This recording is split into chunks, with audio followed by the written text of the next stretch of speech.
अपरा एकादशी का व्रत भगवान विष्णु को समर्पित है और इस व्रत को करने से मनुष्य को सभी पापों से मुक्ति मिलती है। अपरा एकादशी के दिन भगवान विष्णु का पूरे विधि विधान से पूजन करने के साथ ही इस कथा का पाठ करना भी बेहद जरूरी है। अपरा एकादशी व्रत कथा इस प्रकार है। युधिष्ठिर कहने लगे कि हे भगवान, ज्येष्ठ कृष्ण पक्ष एकादशी का क्या नाम है तथा उसका माहात्म्य क्या है, सो कृपा कर कहिए। भगवान श्री कृष्ण कहने लगे कि हे राजन, यह एकादशी अचला तथा अपरा दो नामों से जानी जाती है। पुराणों के अनुसार ज्येष्ठ कृष्ण पक्ष की एकादशी अपरा एकादशी है, क्योंकि यह अपार धन देने वाली है। जो मनुष्य इस व्रत को करते हैं वे संसार में प्रसिद्ध हो जाते हैं।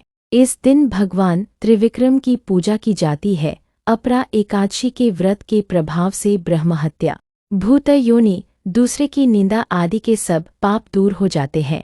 इस व्रत के करने से परस्त्री गमन, झूठी गवाही देना, झूठ बोलना, झूठे शास्त्र पढ़ना या बनाना, झूठा ज्योतिषी बनना तथा झूठा वैद्य बनना आदि सब पाप नष्ट हो जाते हैं।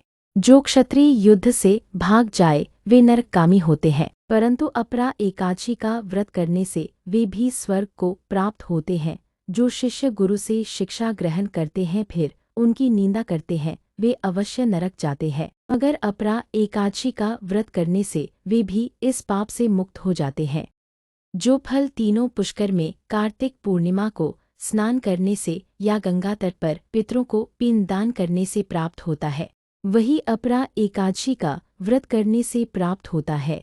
मकर के सूर्य में प्रयागराज के स्नान से, शिवरात्रि का व्रत करने से, सिंह राशि के बृहस्पति में गोमती नदी के स्नान से, कुंभ में केदारनाथ के दर्शन या बद्रीनाथ के दर्शन करने से, सूर्य ग्रहण में कुरुक्षेत्र के स्नान से, स्वर्णदान करने से अथवा अर्ध प्रसूता गौदान से जो फल मिलता है वही फल अपरा एकादशी के व्रत से मिलता है। यह व्रत पापरूपी वृक्ष को काटने के लिए कुल्हाड़ी है। मनुष्य को पापों से डरते हुए इस व्रत को अवश्य करना चाहिए। अपरा एकादशी का व्रत तथा भगवान का पूजन करने से मनुष्य सब पापों से छूटकर विष्णु लोक को जाता है। प्रचलित कथा के अनुसार प्राचीन काल में महीध्वज नामक एक धर्मात्मा राजा था। प्रचलित कथा के अनुसार प्राचीन काल में महीध्वज नामक एक धर्मात्मा राजा था। उसका छोटा भाई वज्रध्वज बड़ा ही क्रूर, अधर्मी तथा अन्यायी था। वह अपने बड़े भाई से द्वेष रखता था। उस पापी ने एक दिन रात्रि में अपने बड़े भाई की हत्या करके उसकी शरीर को एक जंगली पीपल के नीचे गाड़ दिया।